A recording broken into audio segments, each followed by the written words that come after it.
എന്താണ് വിശുദ്ധമായ ഖുർആൻ എന്ന് നാം മനസ്സിലാക്കുക. പരിശുദ്ധമായ ദീനുൽ ഇസ്ലാമിലെ അടിസ്ഥാന ഗ്രന്ഥമാണ് വിശുദ്ധമായ ഖുർആൻ.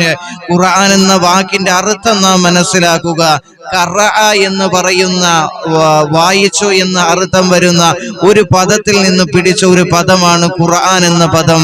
വായിക്കപ്പെടുന്നത്, വായിച്ചു എന്നൊക്കെ എൻ്റെ പ്രിയപ്പെട്ടവരെ അതിന് അർത്ഥം വരുന്ന ഒരു പദമാണ് വിശുദ്ധമായ ഖുർആൻ എന്നത്. ലോകത്തെ ഏറ്റവും കൂടുതൽ വായിക്കപ്പെടുന്ന ഒരു ഗ്രന്ഥം കൂടിയാണ് വിശുദ്ധമായ ഖുർആൻ. അപ്പോൾ മനസ്സിലാക്കാൻ നമുക്ക് അല്ലാഹു റബ്ബുൽ ഇസ്സത്തായ പടച്ച റബ്ബ് അറിഞ്ഞു നൽകിയ ഒരു നാമമാണ് വിശുദ്ധമായ ഖുർആൻ എന്നത്. ഇവിടെ മനസ്സിലാക്കണം.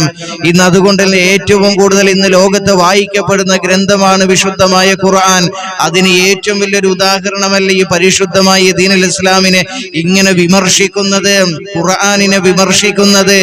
ഒരു വിഷയത്തെ ഒരാളെ ഇവിടെ നമ്മൾ മനസ്സിലാക്കേണ്ട ഒരു സത്യമുണ്ട്.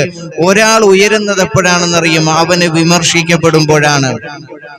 അവന് വിമർശിക്കപ്പെടുമ്പോഴാണ് മറ്റുള്ളവർ കൂടുതലായി അവന് പഠിക്കാൻ ശ്രമിക്കുന്നത്. എന്ന് പറഞ്ഞതുപോലെ പരിശുദ്ധമായ ദീനുൽ ഇസ്ലാമിനെ ആരൊക്കെ വിമർശിക്കുന്നുവോ ആ വിമർശിക്കുമ്പോ ആ ദീനിനെ മറ്റുള്ളവർ എന്ത് ചെയ്യും? ഇതെന്താണ്, ഇങ്ങനെയാണോ പറയുന്നത്? ഓരോരുത്തരും അവരുടെ ഈ ദീനിനെ നശിപ്പിച്ച് കളയുന്നതിന് വേണ്ടി, അല്ലെങ്കിൽ ഈ ഖുർആനിനെ എതിരായിട്ട് അതിനെ നശിപ്പിക്കണമെന്ന ചിന്തയിലൂടെ ഇന്ന് കള്ളപ്രചരണങ്ങൾ ഇങ്ങനെ നടക്കുമ്പോൾ, എന്നാൽ അതിങ്ങനെയൊക്കെ പറയുന്നുണ്ടോ എന്ന് സ്വാഭാവികമായിട്ട് എല്ലാ മനുഷ്യന്റെ ചിന്തകളിലേക്കും വരികയും അങ്ങനെ ഇത് കൂടുതലായി പഠിക്കാൻ ശ്രമിക്കും.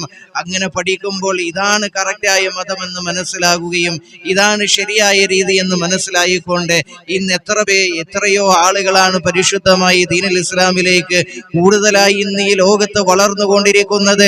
പരിശുദ്ധമായ ദീനുൽ ഇസ്ലാമാണെന്ന് ഇന്ന് സോഷ്യൽ മീഡിയയിലൂടെ തന്നെ ഇന്ന് ലോകം പറഞ്ഞു പോകുമ്പോൾ ഇവിടെയാണ് പ്രിയപ്പെട്ടവരെ വിശുദ്ധമായ ഖുർആനിന്റെ ഈ വാക്കിന്റെ മഹത്വം തന്നെ നാം മനസ്സിലാക്കേണ്ടത്. ലോകത്ത് ഏറ്റവും കൂടുതൽ വായിക്കപ്പെടുന്ന ഒരു ഗ്രന്ഥമാണ് വിശുദ്ധമായ ഖുർആൻ എന്നത്. അള്ളാഹു മനസ്സിലാക്കാൻ തൗഫീഖ് തന്ന് അനുഗ്രഹിക്കുമാറാകട്ടെ.